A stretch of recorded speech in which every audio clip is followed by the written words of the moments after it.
Get ready, start. Our general view in regard to West Asia has been frequently stated. Our approach is not inimical to any country there.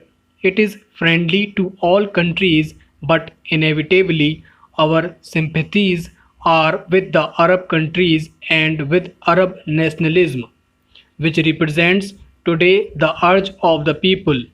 Also, according to our general policy as well as our views on the present situation in West Asia, we do not accept that foreign troops should be used in any territory in the area in the circumstances prevailing there. We are convinced that there can be no settlement and no return to normality till foreign troops are removed from the area. Sometimes it is stated that these countries should be treated like tender infants and be under the guardianship of bigger countries. But it is quite clear that they do not like this offer of guardianship and patronage and in fact resent such suggestions. One has to take to some extent a historical view of the developments in West Asia. For hundreds of years, these countries in West Asia were under Turkish domination. They came out of it the end of the First World War. The Western powers decided what they liked about these countries without really caring much for the wishes of the people.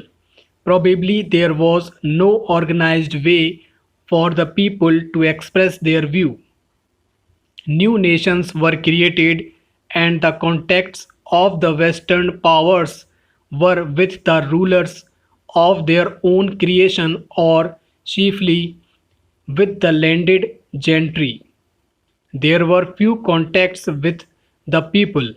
The whole period between the two world wars was one when Arab nationalism was trying to push out this foreign domination and was gradually making some progress in that direction.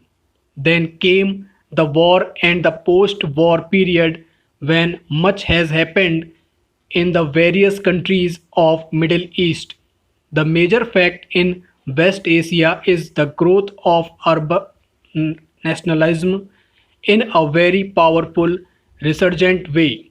Egypt took the lead in this matter and under the wise leadership of President Nasser has played a very important part. Nasser, in fact, became the most prominent symbol of Arab nationalism.